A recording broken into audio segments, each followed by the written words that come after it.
la Universidad Nacional Pedro Enríquez Ureña, les damos la más cordial bienvenida a la charla La importancia de los bancos de cerebros en las investigaciones de las enfermedades neurodegenerativas, a cargo de la doctora Daisy Acosta y del doctor José Luna.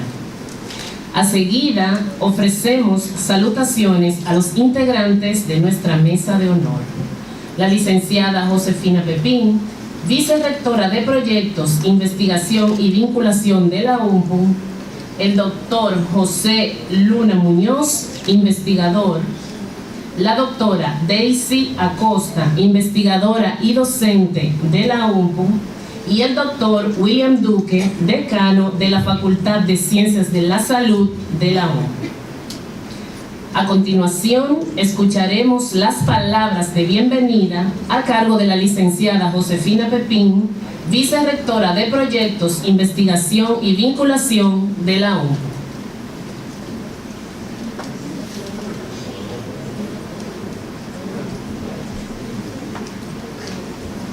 En nombre de nuestro señor rector, arquitecto Miguel Fiallo Calderón, permítanme ofrecerles un saludo caluroso de bienvenida a esta, nuestra Universidad Nacional Pedro Enríquez Ureña.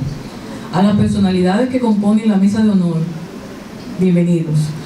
Autoridades de nuestra universidad, de otras universidades, médicos que nos visitan, investigadores, estudiantes y público en general, que nos acompañan esta noche para conocer los detalles del proyecto Banco de Cerebros UNPU.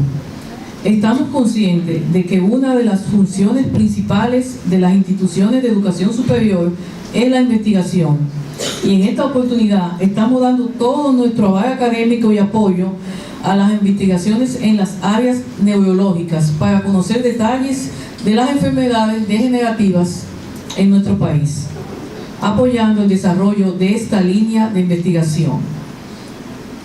Este tema, que es de sumo interés, y nos alegra ver tantos jóvenes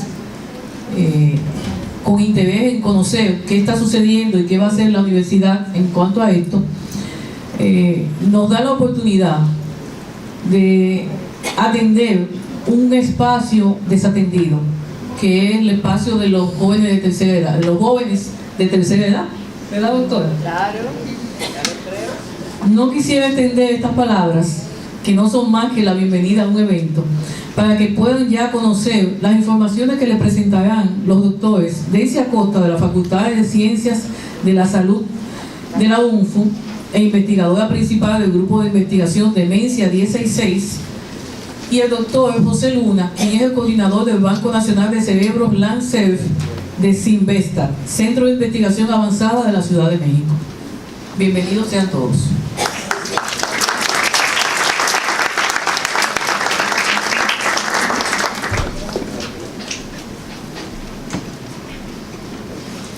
A seguidas, escucharemos la semblanza del doctor José Luna a cargo de la doctora Daisy Acosta, investigadora y docente de la Universidad Nacional Pedro Enríquez Ureña.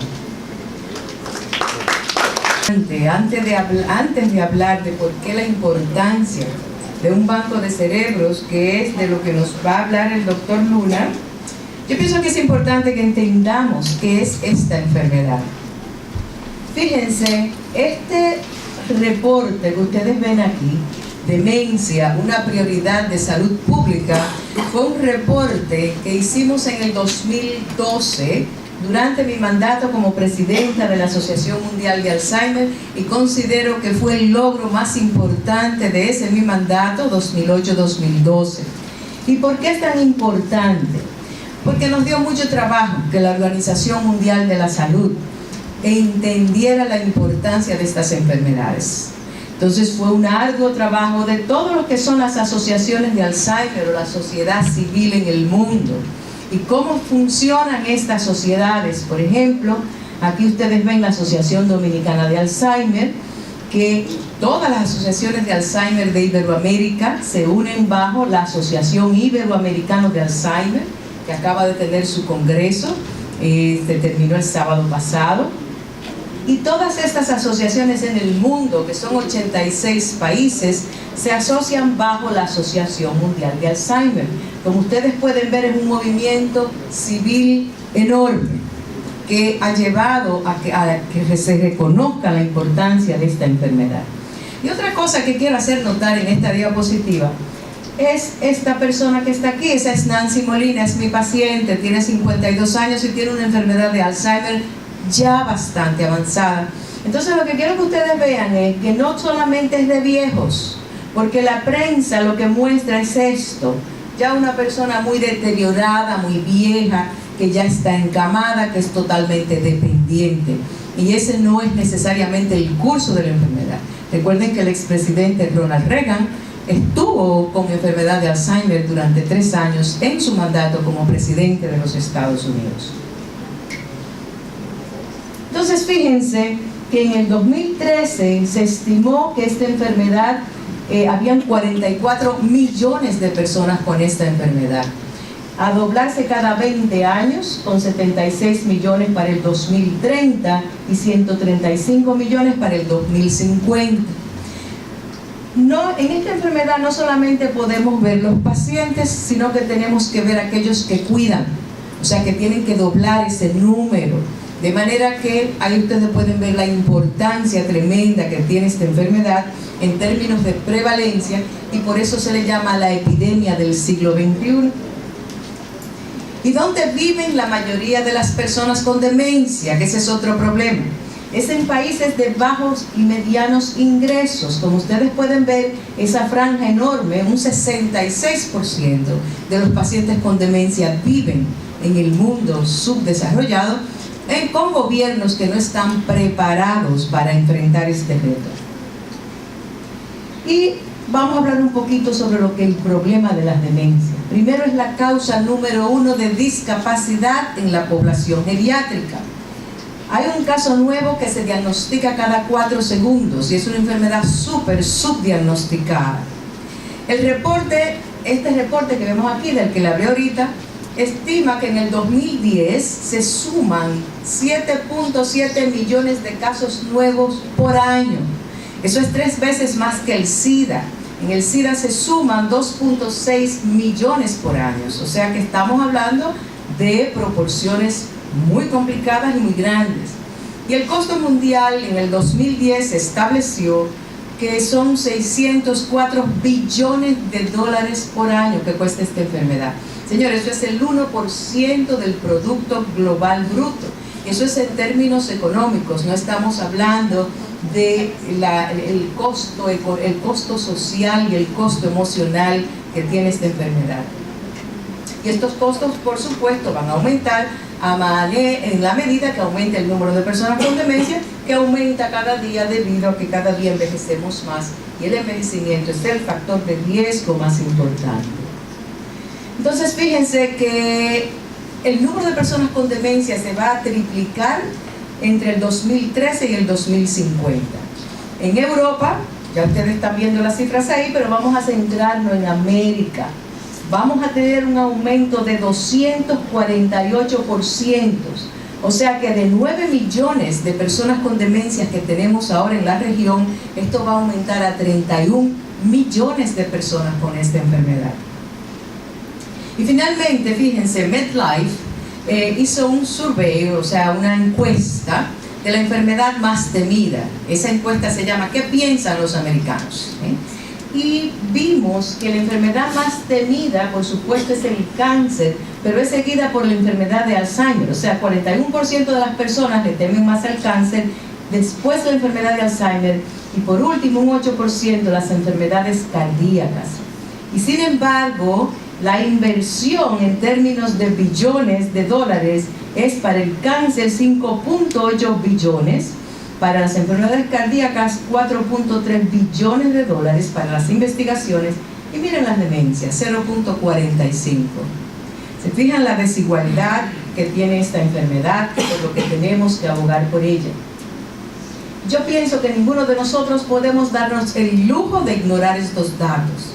Es el reto de salud pública más descuidado de esta generación.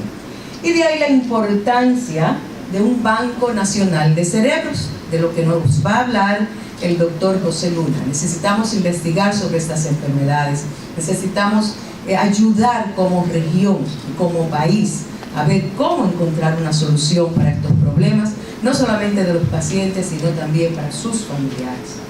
Y sin más, presento, para mí es un orgullo tener aquí en mi país al doctor José Luna Muñoz. El doctor José Luna, del 1986 al 1990, hizo su licenciatura en Biología en la Universidad Nacional Autónoma de México. Del 2000 al 2005 hizo su doctorado en Ciencias Biológicas y de la Salud en la Universidad Autónoma Metropolitana en la unidad de Xochimilco.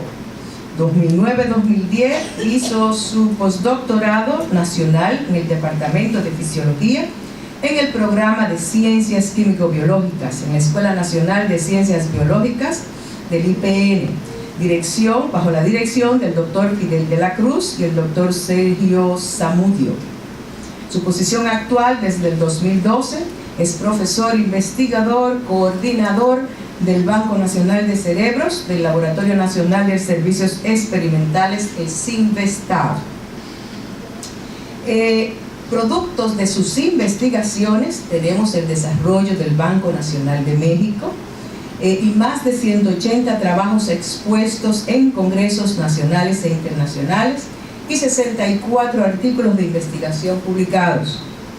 Su línea de investigación es el análisis de las etapas tempranas de agregación de la proteína tau en la enfermedad de Alzheimer, estudio del procesamiento anormal de la proteína tau y del péptido amiloide beta en modelos animales, o sea, los ratones transgénicos, que sobreexpresan la proteína tau mutada y la proteína precursora del amiloide beta humana mutado. También, otra de sus líneas de investigación es la búsqueda de la enzima responsable de la truncación en el GLU391 de la proteína tau en la enfermedad de Alzheimer. La búsqueda de un biomarcador temprano no invasivo en el diagnóstico de la enfermedad de Alzheimer y análisis de la función normal de la proteína tau en modelos celulares. Pero más importante que nada, es una persona sumamente amable, sencilla, y tengo el honor de que es mi amigo y de que nos está ayudando a formar esta línea de investigación y esta cosa tan importante que es el Banco Nacional de Cerebros UNP. Doctor Luna. Les doy las gracias por haber asistido a esta pequeña plática que vamos a hablar sobre la importancia de los bancos de cerebros en la investigación de las enfermedades neurodegenerativas. Aquí es importante hacerles notar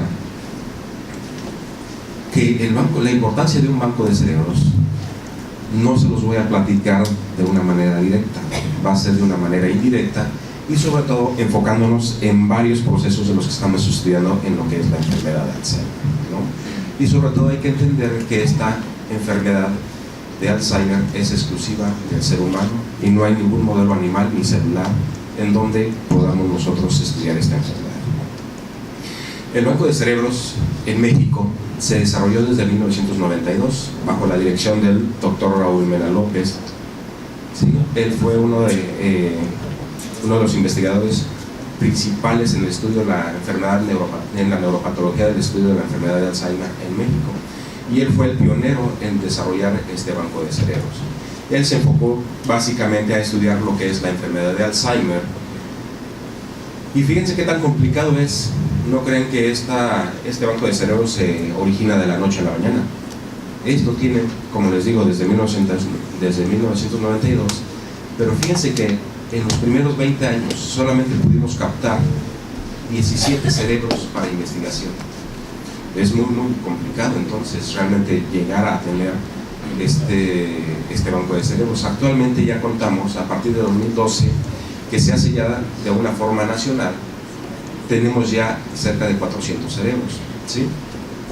Ahora, aquí es muy importante hacerles notar que para el país, para la República Dominicana, ha sido un apoyo muy importante para nosotros que bajo la dirección del director general del CINVESTAB, ¿sí?, y el Banco Nacional de Cerebros, nosotros nos estamos apoyando y buscando poder desarrollar más bancos de cerebros, y en este caso aquí con todo el apoyo de lo que es la doctora Daisy Acosta, ¿sí?, que amiga de mucho tiempo atrás, con ella empezamos, y con Raúl Mena se empezó a gestar la idea de generar el banco de cerebros aquí.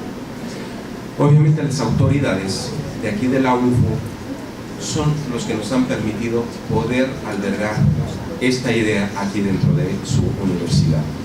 Asimismo, también es importante recalcar que todos estos estudios no se basan exclusivamente en ciencia básica. Siempre se requiere el apoyo de gran importancia de lo que es las asociaciones de Alzheimer, en este caso la Asociación de República Dominicana. Así bien, han tenido ustedes la gran suerte de poder presenciar un evento de gran importancia en el estudio de la enfermedad de Alzheimer, sobre todo en familias, que fue el Congreso Iberoamericano, que se llevó a cabo del 18 al 21 de octubre de este año. Asimismo, también otro de los grandes eventos muy importantes es precisamente la mención pública por el rector del desarrollo del Banco de Cerebros en este evento magno del Congreso Iberoamericano. Y por otro lado, también es de vital importancia hacerles mencionarles que los jóvenes están altamente deseosos de saber más de estas enfermedades neurodegenerativas, así como lo muestran estos muchachos, sus compañeros, que ellos apoyaron muy fuertemente a lo que es el desarrollo del Congreso Iberoamericano. Por lo cual yo me gustaría que todos ustedes le dieran un fuerte aplauso a ellos.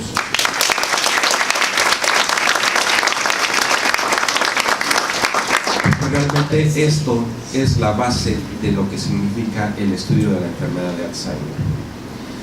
Ahora bien, el banco de cerebros no es para esto que comúnmente la gente piensa, trasplantar el cerebro. Eso no es posible. Y si fuese posible, tampoco se haría. ¿Y saben por qué? ¿Por qué creen? Imagínense, si a mí si yo estoy ya a punto de que no me funcione mi cerebro y ya hay una persona que fallece, pero pueden mantener el cerebro vivo, me lo trasplantan a mí, y si es de una muchacha, ¿quién voy a ser yo? ¿No? Ahora, aquí, de otra manera, ¿a quiénes reconocería yo si me trasplantan el cerebro de la muchacha? A los familiares de la muchacha, ¿no? Entonces, si se llegase a hacer algún día este trasplante de cerebro, que no lo va a haber, pues médicamente jamás se podrá hacer. Bueno, entonces esto tenemos que empezar a impactar y a ver para qué nos sirve un biobanco. El biobanco nada más es un lugar donde vamos a reservar los cerebros, donde los vamos a conservar para poderlos manipular, ¿no? De esto, este cerebro, esta pequeña masa tan sensible al tacto, que lo podemos destrozar obteniendo un poco de fuerza, pero es tan impactante que realmente toda la esencia del individuo radica ahí, ¿sí? Entonces esta unidad se requiere de varios actores importantes para que se puedan conjuntar y hacer una donación. No nada más es la intención del familiar que quiere hacer la donación del cerebro, o inclusive de los familiares cuando la persona ya no tiene la capacidad de poder donar el cerebro o de decisión. ¿Sí? Los familiares lo pueden hacer, pero no significa que todo eso pueda desarrollarse de esa manera, nada más porque yo lo deseo se va a hacer. No, hay actores muy importantes que tienen que estar involucrados en este proceso de donación. Primero, claro está, la intención de donación. Una vez que el consenso familiar está aceptando la donación, ahora tenemos que buscar la forma de que se pueda realizar esa donación. ¿Y cómo se hace? A través de la unidad que va a albergar los cerebros. Pero esta unidad que va a albergar los cerebros, la UNFU, tiene que estar en sincronía con el hospital, con la unidad de ciencias forenses y lo más sencillo y lo más complicado, una carroza, la funeraria. ¿Por qué? Porque si no hay funeraria, no hay traslado de ninguno de los cuerpos al hospital donde se va a hacer la extracción, ¿sí? Una vez que ya obtenemos el cerebro, en el laboratorio se procesa a hacer la identificación o la caracterización, el diagnóstico histopatológico del cerebro en cuestión. Aquí lo vamos a hacer con marcadores específicos para cada una de las enfermedades neurodegenerativas. Estamos hablando principalmente de la enfermedad de Alzheimer, demencia frontotemporal, parálisis cerebral progresiva, enfermedad de Parkinson y enfermedad también por priones, ¿sí? Ahorita les voy a platicar un poquito más de esa enfermedad de priones. Pero como les comentaba, esto en el banco de cerebros, lo que se hace, lo que se tiene que hacer es la captación, la conservación, además de que nosotros mantenemos y conservamos los tejidos en óptimas condiciones para la investigación propia del banco de cerebros.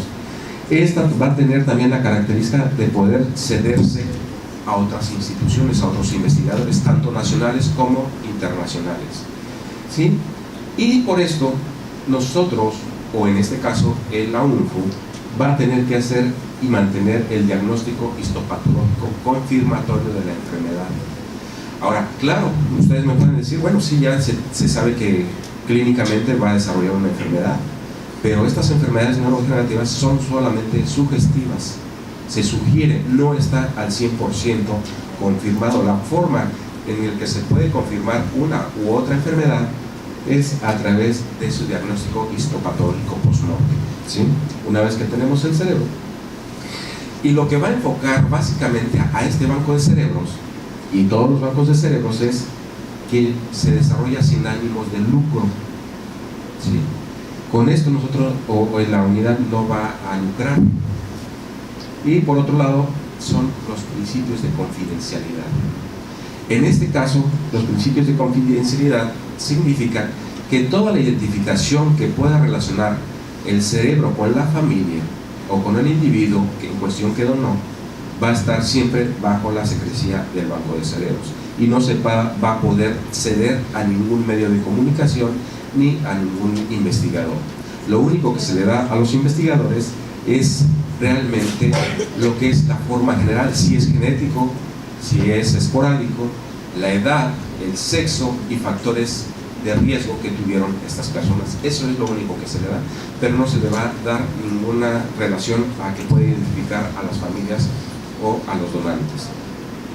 También es importante hacerles notar que la enfermedad de Alzheimer tiene dos maneras de presentarse: la forma genética y la forma esporádica. Y de aquí es donde yo quiero hacerles hincapié con estos procesos o estos estudios que nosotros estamos haciendo en el laboratorio, para que ustedes mismos vayan viendo por qué es tan importante estudiar el cerebro y que no se puede estudiar realmente en otro sistema.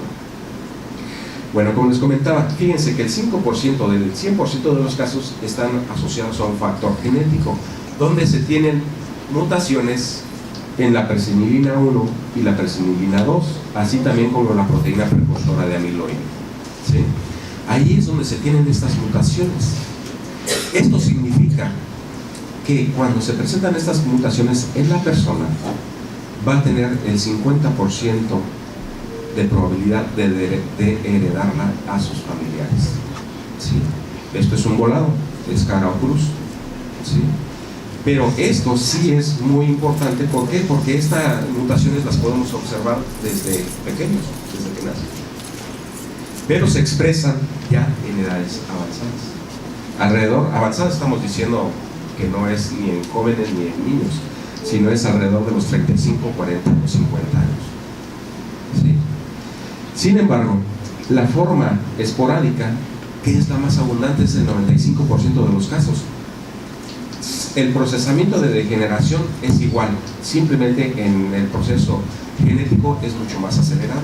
En la forma esporádica pueden llegar a vivir, de acuerdo a la calidad de vida que se le da al paciente, puede llegar a vivir entre 15 y 20 años, mientras que en la forma genética normalmente está entre 5, 7 y 8 años, ¿sí? Ahora bien, siendo estas dos entidades histopatológicamente semejantes, desafortunadamente no sabemos por qué se desarrolla la enfermedad en esta forma esporádica. ¿Sí? Entonces, para eso tenemos que empezar a tener algunos signos de alerta para que nosotros podamos captar estos primeros cambios, ¿sí? Y estos primeros cambios los vamos a ver con estos cambios de memoria, dificultad de planear y resolver problemas, en fin. Todos estos nos los indica la Asociación Internacional de Alzheimer. Pero en su procesamiento, realmente vamos a ver, por ejemplo, cambios de memoria, pérdida de memoria. Esto es de corto plazo, estamos hablando del hipocampo. Mientras que cuando ya tiene algunos cambios de personalidad, el individuo se está hablando de que ya hay alteraciones de la corteza frontal y temporal. Significa que el proceso, aunque nosotros veamos todo este proceso para poder diagnosticar clínicamente a una persona con la enfermedad de Alzheimer, estamos hablando ya de un proceso avanzado. ¿Sí? Entonces, sí es complicado y tenemos que entender todo el procesamiento molecular de las proteínas que están involucradas en la degeneración neuronal. Y de aquí es donde empezamos a ver estas pequeñas diferencias a nivel macroscópico cuando nosotros cortamos el cerebro. Este es un hemisferio de una persona que falleció con la enfermedad de Alzheimer, comparándolo con el otro hemisferio que es de una persona que falleció sin alteraciones neurodegenerativas. Lo primero que vemos es realmente el cambio de tamaño, ¿no? Eso es evidente. Un cerebro normal llega a pesar entre 1,4 kg y 1,6 kg. El de la persona con Alzheimer llega a perder su peso y quedan entre 600 y 700 gramos. Y todo eso se debe a la pérdida y muerte neuronal que se da en lo que es la sustancia gris. ¿Sí? Pero bueno, yéndonos un poco más a detalle, podemos ver el área del hipocampo. Este hipocampo, este pedacito que ustedes están viendo aquí, es el área encargada de los recuerdos de corto plazo. Compárenlo con el cerebro de una persona con Alzheimer. Hay una reducción total de esto. Asimismo, la corteza temporal y frontal, pues obviamente también tienen sus alteraciones. Y vean las circunvoluciones que nosotros vemos, los surcos entre cada una de estas circunvoluciones. Vean, este surco está prácticamente adherido al otro fragmento. Pero vean, los surcos en la persona con Alzheimer se hacen más prominentes. ¿Sí? Y esto se debe realmente a esta muerte neuronal, que al tener esta muerte neuronal, obviamente hay desconexión de todos los axones. Y todo eso que ustedes están viendo más claro es la sustancia blanca. Ahí es donde van todos los axones y que se comunican con células adyacentes, con neuronas adyacentes o con neuronas de otras áreas. Pero sea cual sea el origen de esta enfermedad, este cerebro se caracteriza por la presencia de estas dos lesiones. Estos dos son los actores principales en el deterioro de la persona con Alzheimer. Uno de ellos es la placa amiloide y la otra son las marañas neurofibrilares. ¿De qué están constituidas las placas amiloides? Las placas amiloides están constituidas de un depósito extracelular del péptido amiloide beta. Y asociado a ellos se encuentran estas estructuras filiformes, color amarillo y verde, que son estructuras o partes de los axones o terminales dendríticas de las neuronas. ¿Sí? Sin embargo, la presencia del por sí solo el amiloide beta en el cerebro no va a desarrollar la enfermedad de Alzheimer o el deterioro cognitivo de la persona. Aunque hay otros grupos que dicen que el amiloide beta es la responsable de generar todo el proceso inflamatorio y que esto va a alterar la función de la neurona, y que al alterar la función de la neurona generando especies reactivas de oxígeno van a generar el daño y la acumulación masiva de filamentos altamente insolubles en el cuerpo de la neurona. ¿Sí? De esta manera, estos filamentos que están constituyendo la maraña neurofibrilar, vistas a microscopía electrónica, son altamente insolubles. Esta insolubilidad les va a conferir realmente la alta resistencia a ser degradados por células especiales de la degradación, que son la microglia y la astroglia. ¿Sí? Y aquí les presento el otro actor principal, que es la proteína tau. Este es un esquema. La proteína tau es la principal constituyente de esas marañas neurofibrilares que estamos viendo en las neuronas, y esta acumulación de esta proteína es la que va a dar la forma y acumulación de esta insolubilidad y va a matar a la neurona. Normalmente, en condiciones normales, la proteína tau se encuentra en los axones de las neuronas y lo que le dan es la estabilidad al citoesqueleto de la neurona o a los microtúbulos, ¿sí? Estos son como una serie de cables que corren a lo largo de todo el axón, y esta proteína tau es como si fuera el cementante de esa proteína. En el cerebro, en condiciones normales, hay 6 isoformas que varían de la 352 a la 441 aminoácidos y varían por la presencia de un inserto que se le va adicionando y genera 4 insertos en algunas isoformas. Así también con la presencia de 2 o de 1 o ningún inserto en su porción amino. ¿Por qué se los digo esto? Principalmente porque la proteína tau está involucrada con un proceso de splicing alternativo que es generado por el exón 10. Si este exón se expresa, va a dar las isoformas de 4 dominios repetidos, ¿sí? Y esto es importante porque en el estudio que les voy a mostrar, esta expresión de este dominio repetido está modificándose en el cerebro con la enfermedad de Alzheimer. Entonces, así, en una forma resumida, vemos que la neurona está constituida por su soma y su prolongación, su axón, ¿sí? Y esta es lo que va a estabilizar a los microtúbulos que se encuentran en todo este axón. Favorece el movimiento de organelos y de vesículas a lo largo de todo el axón. Sin embargo, en la enfermedad de Alzheimer, este proceso se ve alterado.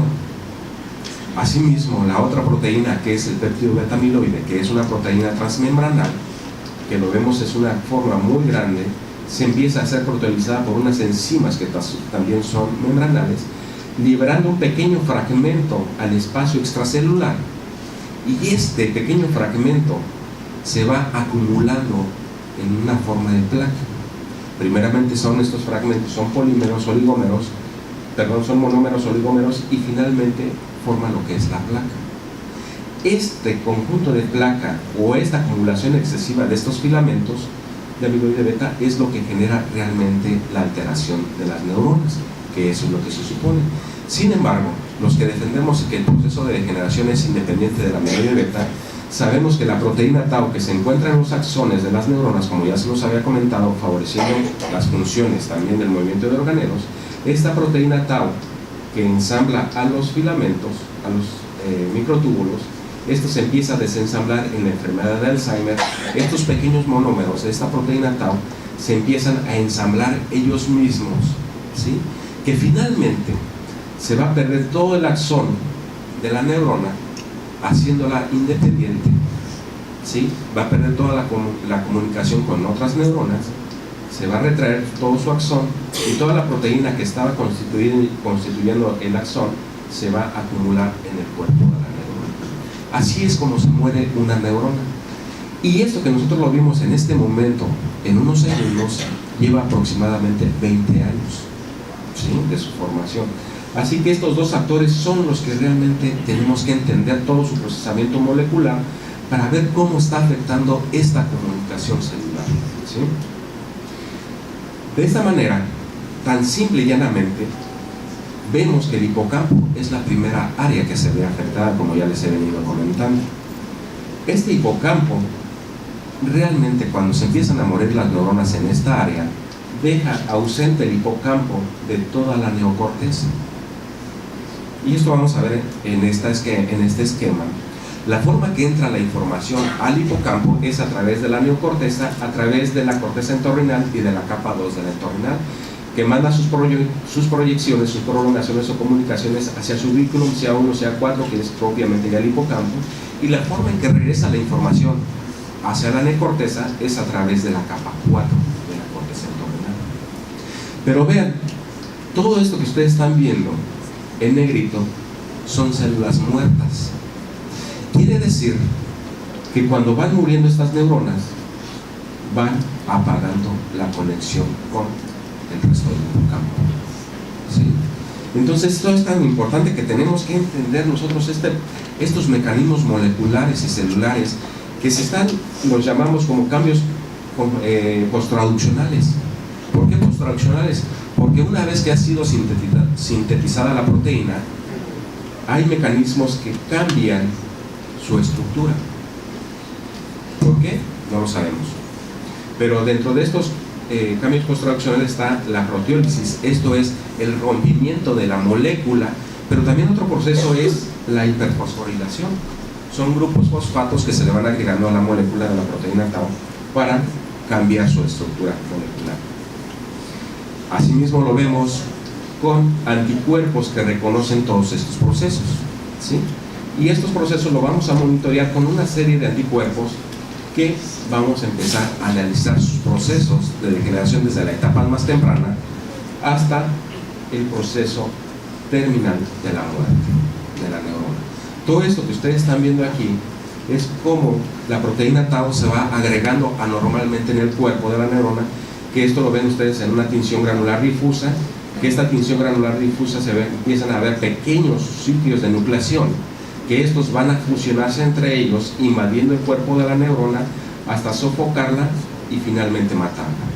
Este proceso que les comento son 20 años que se llevan.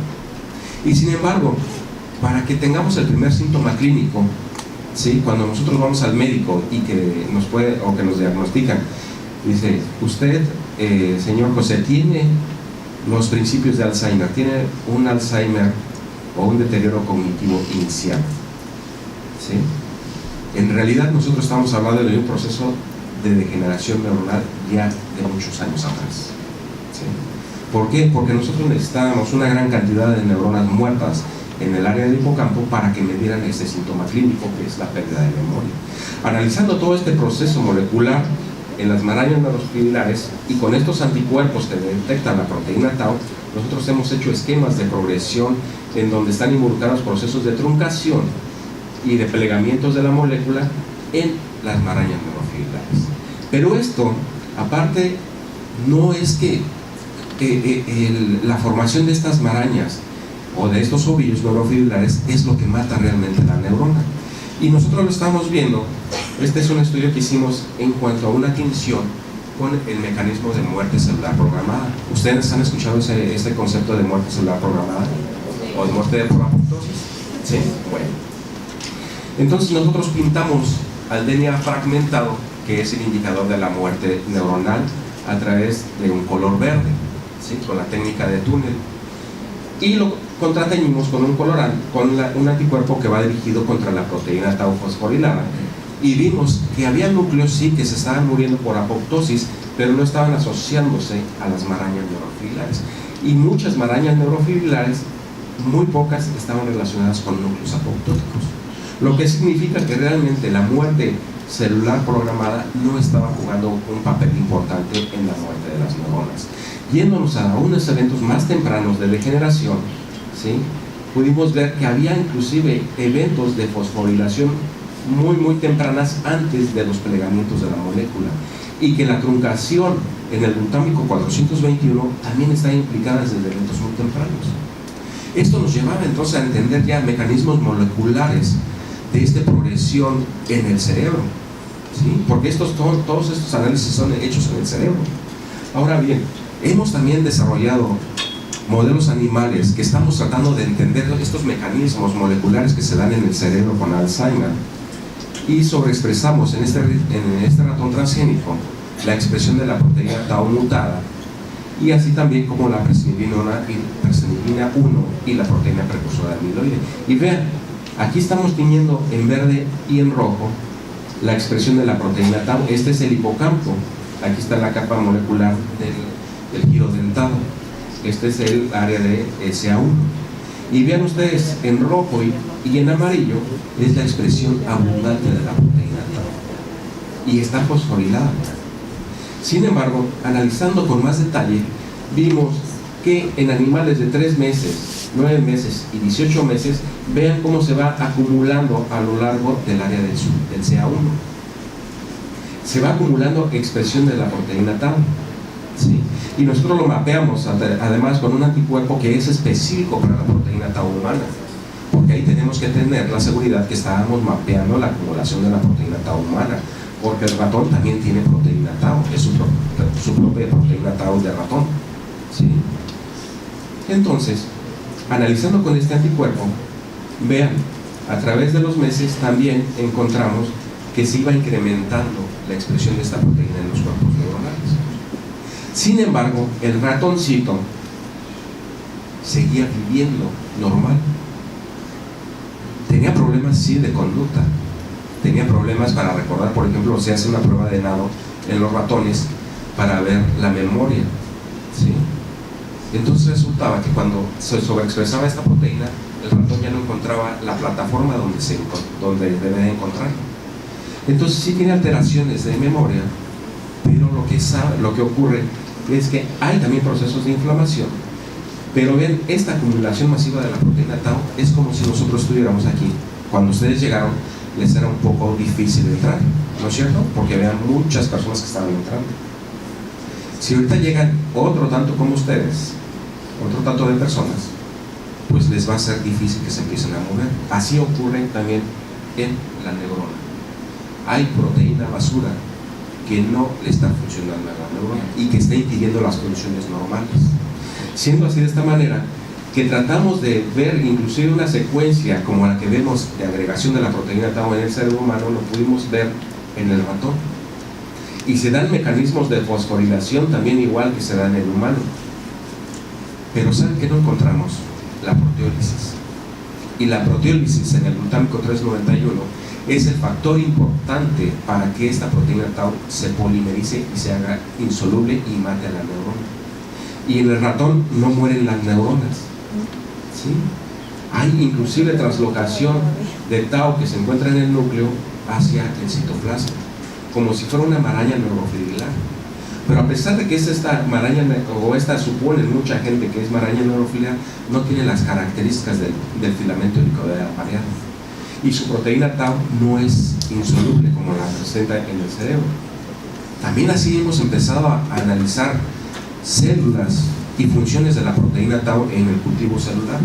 Aquí les muestro una célula del neuroblastoma donde se está expresando la proteína tau en condiciones normales. En verde el DNA está teñido en azul y en rojo está teñido el citoesqueleto de la tubulina.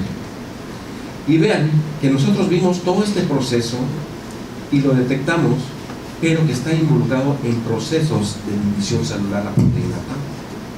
Esto nos llevó a la proteína tau cómo está involucrada en el proceso de división celular, porque vean, aquí está plenamente en el proceso de división celular expresión de anticuerpos que detectan la proteína tau fosforilaban, un cambio conformacional, pero cuando salían ya el proceso de división celular, donde ya se ven los cromosomas condensados, vean la expresión de algunos anticuerpos ya dejaron de funcionar. Siendo así, vimos el mecanismo de división celular y que esto no se había descrito en la literatura, que la proteína tau estuviera regulando también parte de la división celular. Asimismo, estos cultivos celulares después los pusimos en contacto con extractos de Alzheimer, de los cerebros de Alzheimer, y vean, normalmente debería estar en esta forma: la proteína tau en gránulos, el citoesqueleto bien formado, el DNA bien formado. Sin embargo, cuando lo pusimos en contacto con el homogenado, vean, la expresión de la proteína tau deja de estar en el núcleo, se pierde lo que es todo el citoesqueleto y se empiezan a generar algunas formaciones fibrilares. Que esto es lo que estamos estudiando ahora para buscar estos procesos de truncación. Asimismo, ¿se acuerdan que les decía que el factor de splicing alternativo, que era la expresión del exón 10 para generar las isoformas de 4 dominios repetidos de la proteína tau? ¿Se acuerdan de eso? Bueno, pues eso nosotros lo empezamos a estudiar también, el factor de splicing en cultivos celulares. Y resulta que cuando nosotros dañamos la célula, estos cultivos de célula los dañamos con estarosporina, al ponerlos en contacto vimos que había una expresión de la proteína tau que normalmente en condiciones normales se encontraban en el núcleo, pero ya cuando la célula se dañó se empezaba a quedar en el citoplasma, ¿sí? E inclusive la proteína de splicing, que debería de ser, y que esta proteína es exclusivamente su función en el núcleo, se queda también en el citoplasma. De ahí nos lleva a entender ahora qué está haciendo entonces esta porquería de proteína, ¿no? ¿Por qué se está quedando fuera en el citoplasma? ¿Habrá una relación realmente con Alzheimer? Bueno, esto lo hicimos entonces y lo buscamos en el cerebro de Alzheimer. Y vimos que realmente estaba relacionándose con las marañas neurofilares. ¿Qué hace una proteína nuclear fuera del citoplasma y asociándose a estas marañas neurofilares? Viendo un acercamiento, en verde está teñido la proteína del splicing y en rojo y en azul está la proteína tau. Aún no sabemos qué está haciendo, pero no está haciendo su función adecuada en el núcleo. Ahora bien, fíjense, esta proteína que normalmente se encuentra en el núcleo, a mí me desconcertaba porque cuando hicimos la tinción en el cerebro, veíamos esto, una gran abundancia de la proteína de este factor de splicing. Y a mí me desesperaba porque mi estudiante que lo hizo era media despistada. Dije, se me hace que tú hiciste trampa y repusiste un anticuerpo contra la proteína tau. No, doctor, se lo juro, se lo jurito, ¿no? Entonces, pues, ante las dudas, le dije que lo repitiera. Lo repitió y nuevamente fue lo mismo. Pero como este es un factor que se encuentra normalmente en el núcleo y este es abundante en el citoplasma, yo no encontraba realmente núcleos que estuvieran teñidos con este factor splicing. Y esto significa que no todas las células se degeneran al mismo tiempo, ¿sí? Entonces yo debería encontrar en estos casos de Alzheimer la presencia de la proteína del splicing en el núcleo. Sin embargo, encontramos un cerebro de etapas muy tempranas y vean lo que ocurrió.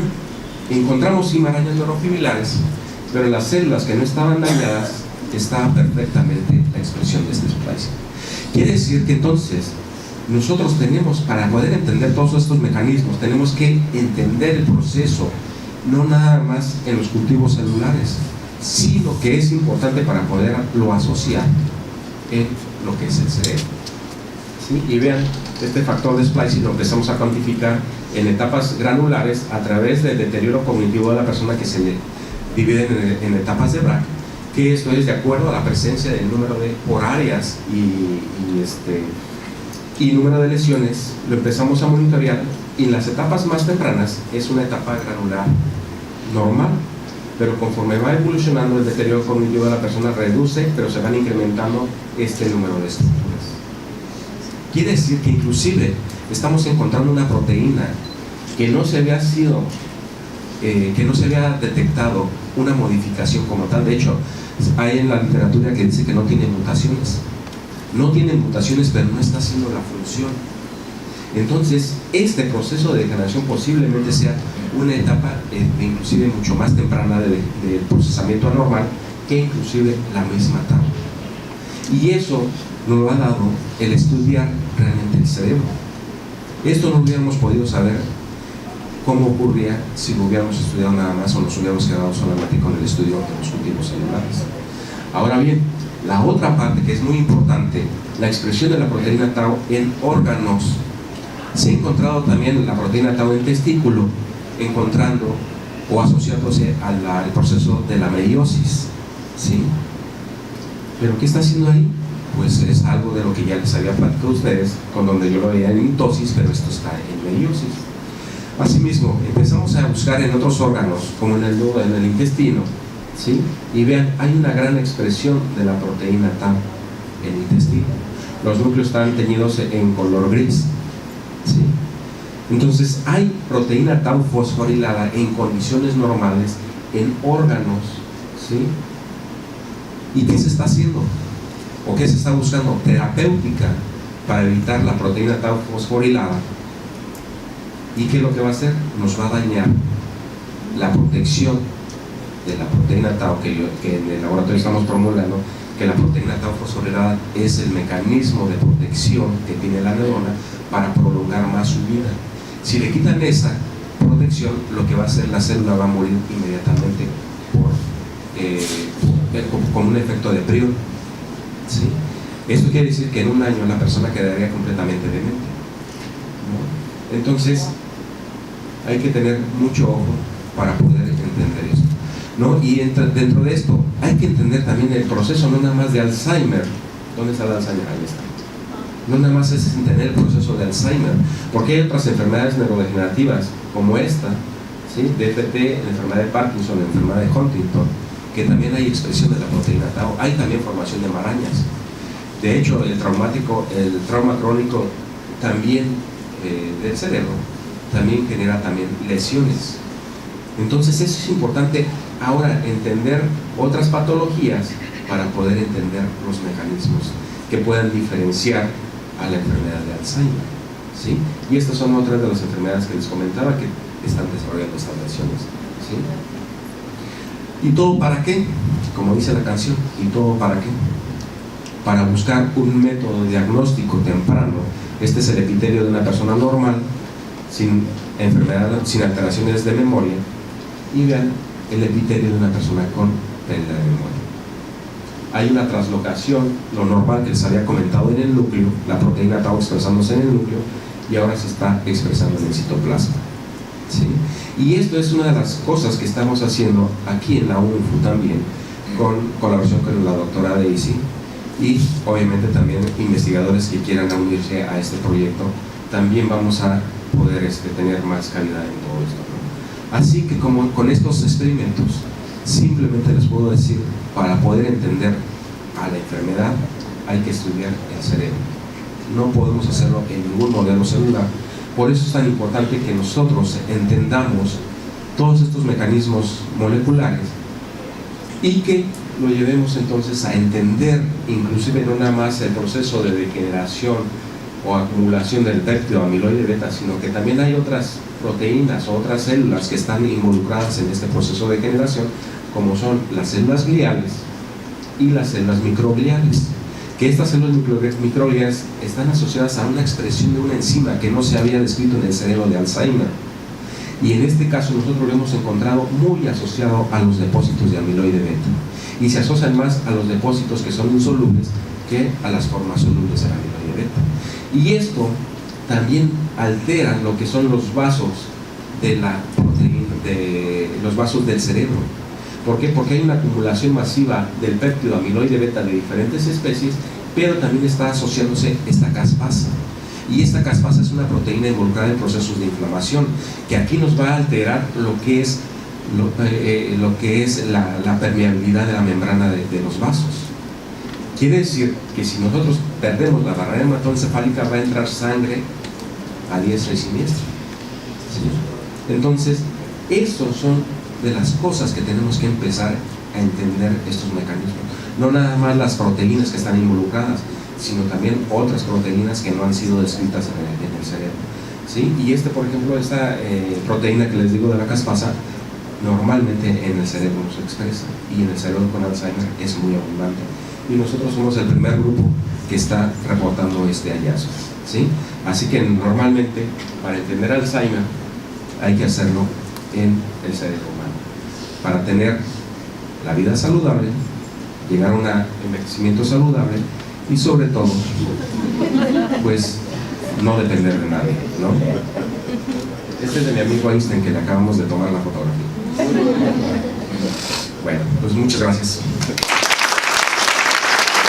Vamos a abrir una sección de preguntas y respuestas. Mi pregunta es si es posible, o sea, diagnosticar a niños con Alzheimer. Mira, la forma genética sí. La forma genética sí, porque ya tienes la mutación y eso lo pueden buscar en sangre. Aquí viene la contrariedad. ¿Para qué lo vas a hacer? ¿Por qué lo vas a hacer?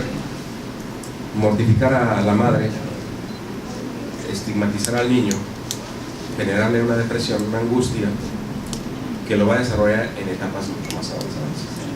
Entonces no, éticamente no es posible, pero para investigación sí es posible. La investigación, ¿por qué? Porque inclusive la forma genética será muy importante para nosotros, para que podamos ver los primeros cambios. ¿Se acuerdan del epitelio que les mostré de una persona normal y un Alzheimer? Nosotros ver cómo se va modificando la expresión de esta proteína o de otras proteínas en estos epitelios conforme va evolucionando el individuo, y lo podemos ir monitoreando nosotros a lo largo de su vida, ¿sí? Que bueno, imagínense, tendría que estar viviendo yo 30 y tantos años, ¿no? Pero entonces ahí es cuando uno dice, qué bueno que tuve mis hijos temprano, para que ellos sean los que van a continuar, ¿no?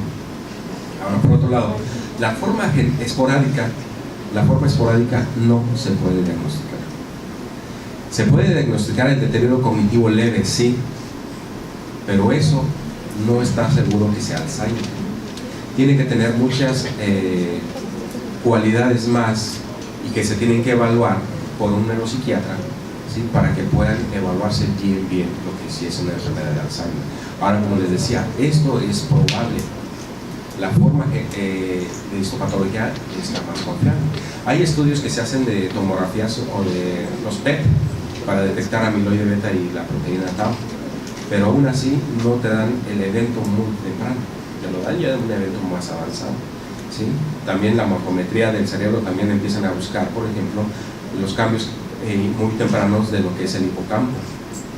Hay algunos investigadores que están, por ejemplo la doctora Ana Luisa Sosa, que es una investigadora neuropsiquiatra de México, están buscando también alteraciones del bulbo olfatorio.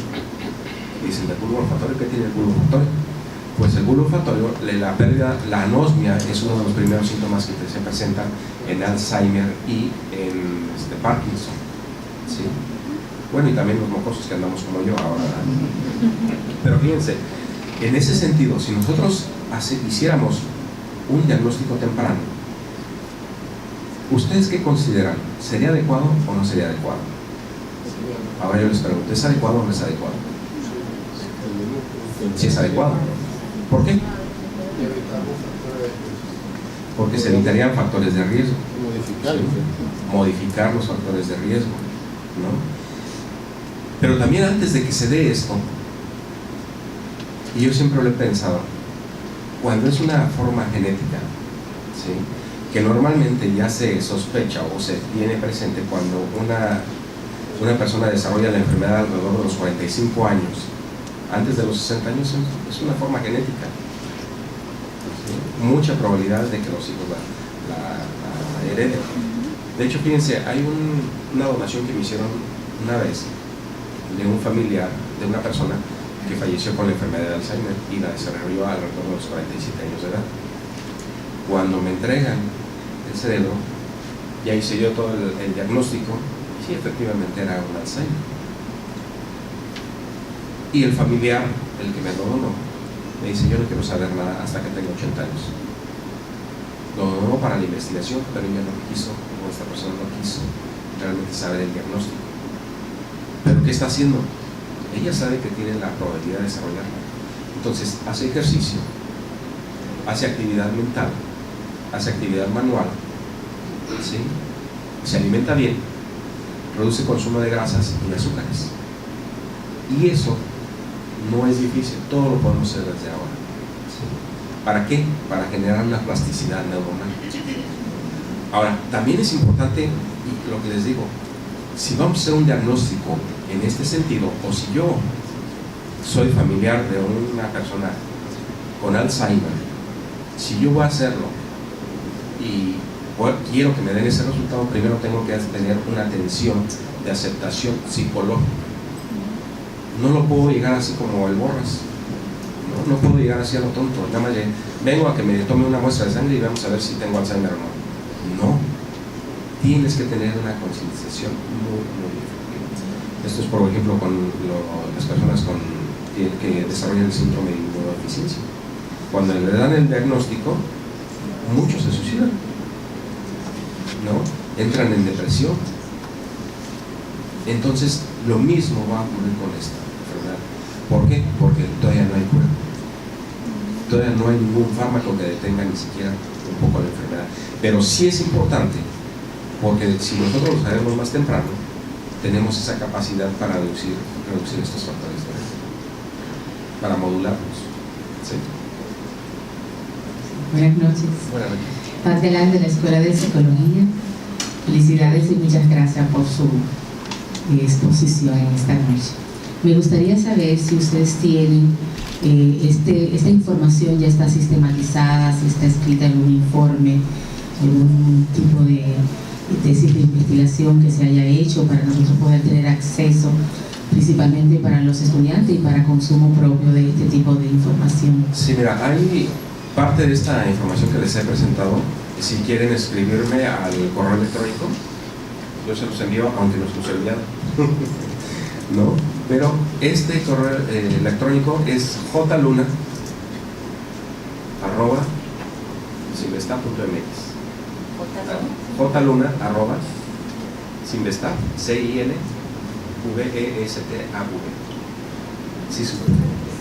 .mx. ¿Sale? Entonces escríbanme. He tenido un poquito de actividades estos días, así que me ha sido un poquito difícil poder enviarles la información, pero los que me han escrito tengan por seguro que se puede enviar.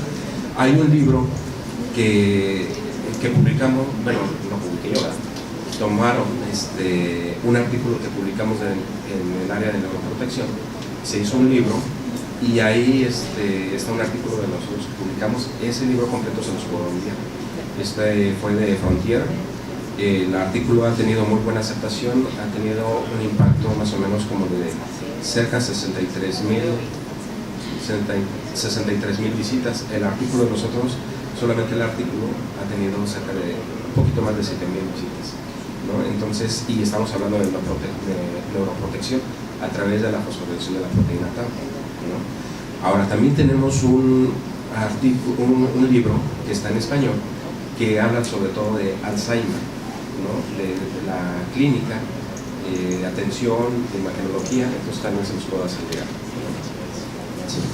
Bueno, y otros artículos que ustedes quieran también del laboratorio. Sí. Claro. Sí, sí. ¿Quién? ¿Ya no? ¿Quién? Bueno, no es una pregunta, es más una aclaración sobre lo de la proteína tau fosforilada. Entonces, al final, ella o sea, lo que se creía era que como normalmente ella estabilizaba los microtúbulos, cuando se fosforilaba, se inactivaba y ella era la que provocaba ese daño en el citoesqueleto de la neurona. Pero entonces lo que usted me dice es que, o sea, lo que ustedes, con su punto de vista, es que sirve como neuroprotección, o sea, de protección en, por ejemplo, el artículo que usted puso en el testículo. O sea, sirve como para protección de la neurona, como prolongar la vida de... No, el testículo, en los órganos periféricos tienen otras funciones. Por ejemplo, en el testículo está asociado al proceso de meiosis. En los cultivos celulares está asociado al proceso de mitosis. En el intestino, por ejemplo, ahí no sabemos todavía que pueden estar involucrados, pero por ejemplo lo hemos encontrado también en páncreas y está asociado a las células productoras de insulina, que posiblemente estén involucradas en el movimiento de las vesículas de insulina, ¿no? Entonces hay cosas que ya no se ha dicho todo de esta proteína, porque si ustedes buscan una revisión de funciones de la proteína tau en condiciones normales, realmente les dan muy poco, y eso es estabilizando el microtúbulo, algunos experimentos de cómo lo estabilizan, y después se van toda la patología tanto de tau y demencias frontotemporales, ¿no? Entonces, esto es un aporte que nosotros estamos haciendo a la comprensión del funcionamiento del tau, que no, y lo que se sugería que nada más estaba en tejido nervioso central y periférico, pero estamos viendo que está involucrada en otros órganos. Ahora también fíjense, por ejemplo, también está involucrada la expresión de la proteína tau en cáncer. Hay un estudio que se hizo que la proteína tau fosforilada en cáncer de ovario, que es muy drástico, había personas que desarrollan el cáncer, ¿no?, que expresaban la proteína tau y otros que no la expresaban. Y los que expresaban la proteína tau eran mucho más resistentes a la quimioterapia que los que no la expresaban. Entonces ahí podemos ver que la proteína tau está generando un papel también protectivo, ¿sí? No hay que confundirse en este sentido. Si yo hablo de neuroprotección, estamos hablando del cerebro. Si estamos hablando en otros sistemas, tenemos que ver qué función está teniendo en ese otro sistema. Son funciones totalmente diferentes, ¿no? Entonces, no hay que irse con que toda la tau es mala, ¿no? La tau es buena, pero depende de cómo se la quiera uno comer. ¿Algo más? Sí, buenas noches, doctor. Muchas gracias por su disertación, me gustó bastante. Gracias. Bueno, usted contestó una de las preguntas que quería hacerle, era con relación a la proteína tau fosforilada, que estudios basados en evidencia habían descubierto en otro tipo de patología, fuera de entidades neurológicas per se. La otra pregunta es, en el banco de cerebros que tienen actualmente, ¿cuántos cerebros tienen y cuál es el formulario de protocolización para lo de la donación del cerebro? Ok. Miren, allá en México ya está bien establecido todo este proceso de donación que se nos había pasado, que era el contexto familiar. Ahí, una vez que ya el contexto familiar está de acuerdo en donar, hay una carta de intención de donación. Una vez que fallece el familiar, obviamente nosotros no estamos como buitres esperando a que fallezca, ¿verdad?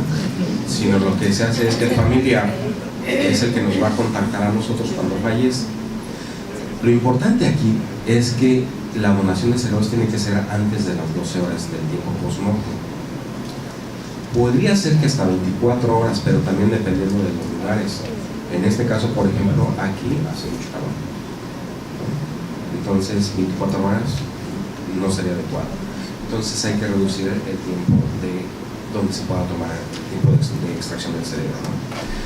Una vez que ya se traslada, bueno, que ya nos hablan a la unidad del banco de cerebros, nosotros nos ponemos en contacto con la funeraria que va a ir por el cuerpo a donde falleció, ya sea en su casa o en el hospital, y ese lo va a trasladar al hospital donde se hace la extracción. Una vez que está el cuerpo ahí, se hace la extracción, y ahora la extracción no creen que van a quedar, que normalmente muchas de las personas piensan que va a quedar como un Frankenstein, ¿no? Con todas las suturas aquí enfrente, no. Se hace una incisión en la parte basal del cuero cabelludo, se jala todo el cuero cabelludo, se libera todo el cráneo y se hace un corte coronal, ¿sí?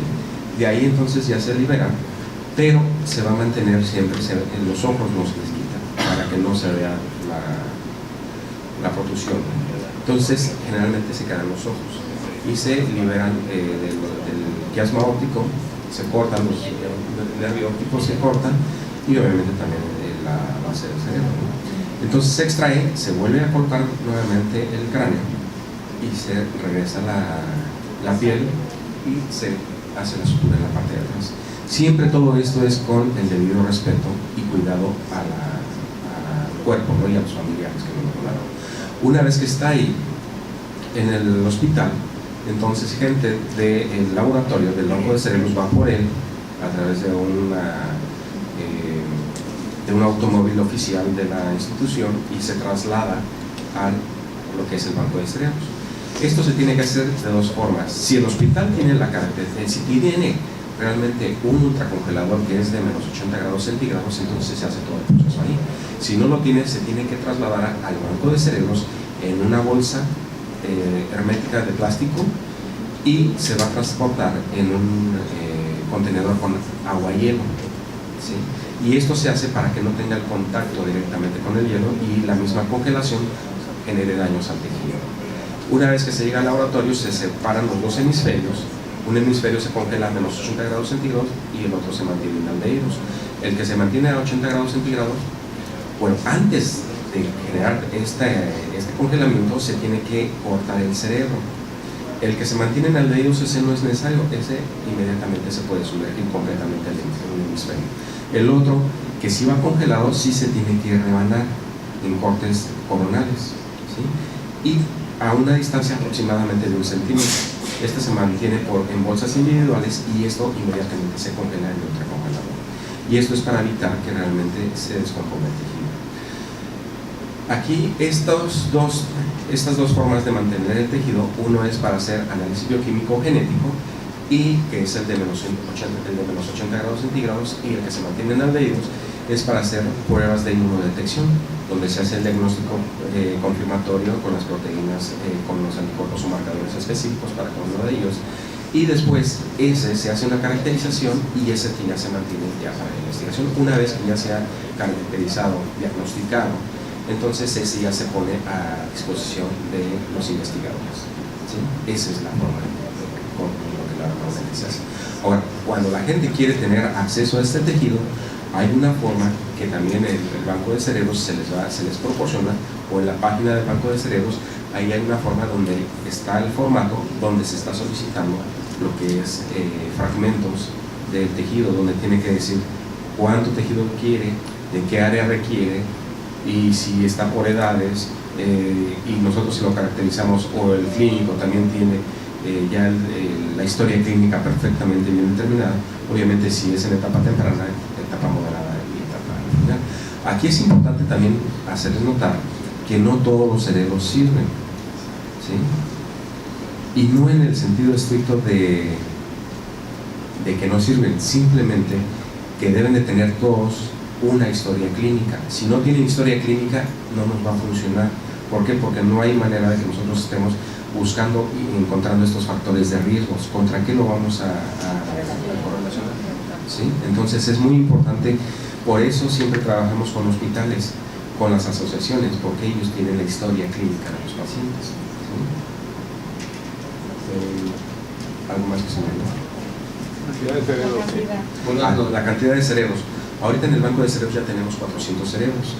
Ahora, también es importante decirles que no nada más se requieren cerebros de personas con enfermedades neurodegenerativas, se requieren también de personas sanas e inclusive cerebros también de infantes. Todo el proceso de evolución del individuo lo necesitamos. ¿Por qué? Porque tenemos que caracterizar, como en el caso que les mostraba, en los cultivos celulares, que se veía la proteína tau en el núcleo, y mucha gente se ha ido con esa idea de que la proteína tau en el núcleo es patológica, y yo hasta este momento creo que no, es una proteína normal, que sí está involucrada en unos procesos, por ejemplo, en alteraciones cuando se ponen los cultivos celulares expuestos a un estímulo de calor, la proteína tau inmediatamente se sobreexpresa también en el núcleo como una forma de protección al DNA. ¿Sí? Pero bueno, eso hay que verlo primeramente si es o no lo es, ¿no? Por eso es tan importante que nosotros vayamos desde infantes, vayamos viendo esa evolución de expresión de las proteínas involucradas. Tengo una pregunta aquí. Pregúntame, doctor. Buenas noches. Buenas noches. Yo quiero saber si se hace un diagnóstico temprano de la enfermedad, o sea, se puede y se eliminan los factores de riesgo, ¿el deterioro cognitivo se hace más lento o se detiene o sigue siendo igual? No se va a detener, desafortunadamente eso sí es cierto, no se va a detener, pero vas a generar plasticidad. La plasticidad de esto es, si yo necesito para que me dé un síntoma clínico, que no es el caso, que no es, solamente les voy a dar números, porque no se sabe cuántas neuronas voy a necesitar para que me dé un síntoma clínico, pero por decir eso es un ejemplo nada más. Si a mí si yo no tengo esta plasticidad neuronal, yo necesito que se me mueran 100 neuronas, cuando en el momento que se me mueran 100 neuronas, en el proceso de evolución, poco a poco voy a ir presentando estos síntomas, ¿no? Pero si yo genero esta plasticidad neuronal, voy a necesitar 1000, 10.000 neuronas para que me dé este síntoma clínico. ¿Sí me explico? Si lo hacemos en una gráfica, ¿sí? Veanlo, si lo hacemos en una gráfica, el deterioro cognitivo de la persona en un Alzheimer que no tiene esta plasticidad es un decaimiento paulatino. Déjame ver si tengo por aquí si vemos esto una gráfica, imagínate esto es una gráfica, ¿no? Aquí tienes el normal y empieza a deteriorar conforme pasan los años, y es esta caída paulatina, ¿sí? Que puede llegar hasta 20 años. Cuando tienes esta plasticidad neuronal, esta caída paulatina no va a ser tan drástica, va a ser muy lenta, ¿sí? Que puede llegar hasta 15 años. Lo que sí es cierto, que el deterioro cognitivo de la persona en los últimos años va a caer drásticamente, ¿sí? Pero tuvo la persona 15 años de ser independiente, tuvo una mejor calidad de vida que aquel que no recibió esta plasticidad, ¿sí? El deterioro, te digo, va a seguir, pero vamos a generar con todos estos factores de riesgo, disminuyéndolos, todos estos factores que pudieran generar esta enfermedad, eso nos puede favorecer para que tengamos una vida mucho más independiente en más tiempo. ¿Sí? ¿Sí me expliqué? ¿Sí, doctor? Sí. Con la pregunta del doctor vamos a concluir la sección de preguntas y respuestas. Gracias por ese honor. Doctor, muchas gracias por su conferencia. A veces, a mí me gusta mucho una película que se llama Matrix. Porque Matrix nos lleva a un mundo ideal y nos lleva luego al mundo real. Entonces uno viendo su explicación y, como decía anteriormente, el glutamato es excelente en el cerebro. No tengo glutamato, no tengo activación neuronal y por lo tanto no tengo memoria. Pero en un momento dado ese glutamato, si entra de manera excesiva, empieza a hacer daño. Entonces, ahí ocurre lo que pasa con la proteína tau. Hasta donde es un cemento necesario para atizar el microtúbulo funcional. Entonces viene ahora la película de Matrix. ¿Cuál es el punto de inflexión en la cual esa proteína empieza entonces a no ser la que esperamos que funcione?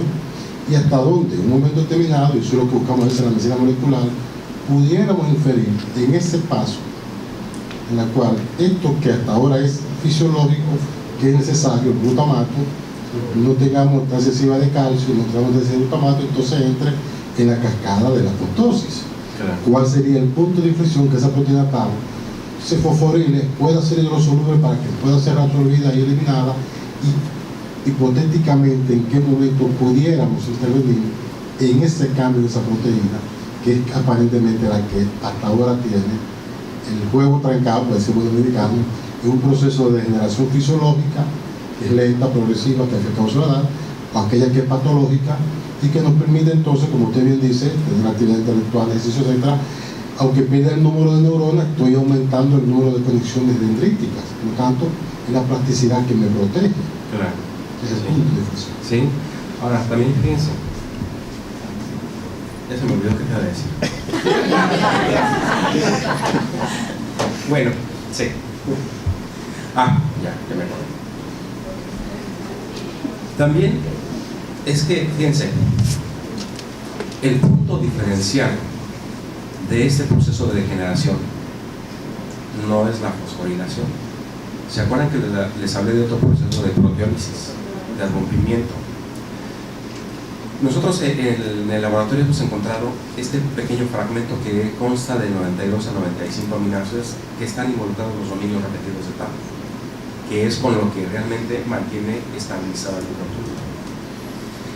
Este fragmento de 92 a 95 aminoácidos se empezó o se hizo una sobreexpresión en cultivos celulares y las células murieron por apoptosis. Entonces lo que está diciendo, y en otro estudio se sobreexpresó la proteína tau normal y se fosforiló, y en otro metieron una pseudofosforilación, pero las células tampoco murieron, o murieron menos, ¿no? Entonces aquí lo que está ocurriendo, y en el cerebro, como hicimos la tinción de detección del DNA fragmentado para ver el proceso de apoptosis, nosotros no encontramos una relación realmente de proceso de apoptosis con el proceso de la acumulación de estos filamentos. Sin embargo, en el proceso de degeneración hay una enzima que está involucrada en el proceso de apoptosis que se llama caspasa 3, que eso obviamente viene por alteración de los citocromos, hay liberación de caspasa del citocromo C, después hay activación de procaspasa 9, después se vuelve caspasa 9, y esta, cuando se vuelve caspasa 9, activa la procaspasa 3, y así la caspasa 3 debería de ir a degradar a la proteína inhibidora de DNA, que esta, al degradarse, tendría que entrar a degradar al DNA. Y ya en este proceso de Alzheimer hay una gran actividad de esta caspasa 3, pero no se va directo al DNA, sino lo que se va directo es a proteinizar la proteína tau, la empieza a romper, pero esta la rompe en un aminoácido que es en el 421, en el asparto 421, y hay otra caspasa también, que es la caspasa 6, que rompe en el aminoácido 13. Pero hay este pequeño fragmento de 92 aminoácidos que culmina exactamente en el glutámico 391. Este pequeño fragmento es el que es realmente tóxico. Y en estudios en el laboratorio nosotros ver la neurona acumulada de tanta porquería de tau tanto normal, fosforilada, tau intacta, tau suporcionamino y carboxilo truncadas, en fin. Este fragmento no lo detectábamos. Hasta que le pusimos pronase y fórmico, se expuso este núcleo mínimo. ¿Y qué significaba? Que realmente tenías tú la proteína tau truncada, imagínense este pequeño de mi falange, ¿sí? Pero entonces llegaba que una vez que la percibía la célula, empezaba a captar más proteína tau y ya no la permitía que la percibiera la célula, ¿sí? Después se forma el filamento y como es antiparalelo, esto es, por ejemplo, imagínense esto, tiene la proteína tau acá al lado carboxilo y aquí del lado carboxilo es antiparalelo, entonces se forma un loop y protege que ya no lo detecte en esa truncación. ¿Sí? ¿Y dónde se presenta más o dónde se observa más? En las marañas neurofilares extracelulares, que ya cuando la célula está muerta. ¿Sí? Entonces lo que estamos nosotros buscando en este momento es tratando de encontrar en los cultivos celulares, poniéndolos con el homogenado del cerebro, buscando esa enzima que pueda romper a la proteína tau en ese proceso de término. Y a este fragmento en Inglaterra se está haciendo un fármaco para esto, que yo creo que no han tenido la forma de poder analizar la efectividad del tejido. ¿Por qué? Porque ya se les dio a 300 pacientes y parece que se funcionó bien, pero no tienen la manera de evaluarlo. ¿Cómo lo evalúan? Pues simplemente con test psicológicos que no evolucionan la enfermedad, pero a nivel celular no hay nada que te diga si funciona o no funciona. Por eso es tan importante el estudio de los epitelios que estamos haciendo, ¿sí? Para que nosotros, como es un epitelio que se recambia constantemente, ahí nosotros podemos ver si la proteína tau regresa a su función normal dentro del núcleo, ¿sí? Entonces sería también una forma de monitorear la efectividad del fármaco. Claro.